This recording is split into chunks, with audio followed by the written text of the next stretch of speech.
What is this error? Do you know? I do, and it doesn't mean an oil change. Okay, so using my scan module, I'm just going to scan for the codes here. So I'm looking at the engine control module. I've got the Gen 2, I think. Well, actually, I think it's a LS1 Gen 2. I have no idea. Okay, let's have a look. So just going to read the code, and what it's going to come up with is, there we go. So we've got the oil pressure sensor is low, which won't be a surprise to anyone who knows these cars. It's a very common fault to occur, and that's what will give you the service vehicle soon option. Now, a lot of people get confused and think that the service vehicle soon option means that the oil needs to be changed. That is different. That will say oil service, and you can clear the oil service quickly and easily by using these controls here.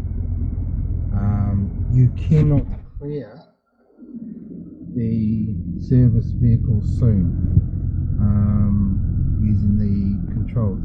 You can clear it using the module, and if I show you what I do there, so probably won't be very quick in seeing this. So if I go back, I can actually go and clear the code, but it will unclear itself right away. It will re-error. So I'll put this in position so hopefully you can see both. There we go. So I'm going to clear the code, and you see it clears and then it just comes straight back again. And that is because we have not fixed the issue. The issue being the oil pressure sensor. So that's what I'm about to do now. Is I've got a nice shiny new oil pressure sensor, and I'm going to change it, and then we'll come back. The first thing I need to do is get these covers off. They just click up from the side and then pull outwards. They clip into the rail here, and then just those clips clip into the little receptacles there. Pretty easy, don't need a lot of force. So this is the location of the sensor as we come in and see it. Well, not cool. So here's some clear photos of the oil pressure sensor in the location. The clearance around it's relatively tight, so you do need a relatively thin wool socket. Alright, let's just take it out. So I struggled a little bit with this because the walls of my socket were a little bit too bulky, so had to be a little bit aggressive with the grinder, the bench grinder, and thin the walls up a little bit. But it came out relatively easy. I mean, it wasn't too tight or anything. And yeah, it's really tricky getting your hands into, I do have to say. So apologies if I disappear from the video. Okay. Yep, still trying to get it out. So just a little fiddly. Just a little fiddly there. Should get it out pretty soon. Okay. Think I've just about got it. So basically what I did here is I was just by the top of the electrics, I was just spinning it out. There she goes. A little bit oily, obviously to be expected. So we got the new one to go in. So pretty much identical, same size and everything.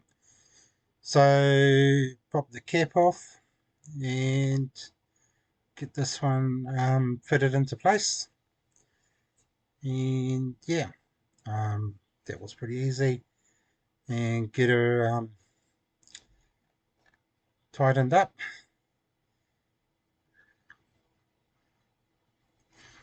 And there we go.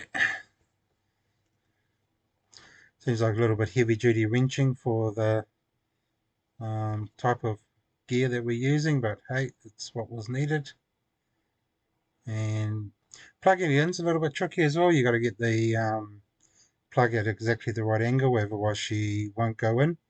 But yep, finally got her in and ready to start reassembly. So these just clip back into position, and yep, there we go. Oh, by the way, when you take these off, do put them away from the car a bit, otherwise you will stand on it, because I did stand on this one, which is why it's now cracked. So yeah, that was a bit disappointing. So I have to get the old 3D pen out and do some repairs on that shortly. So that's basically back together, and we'll head inside the car and see what's what now.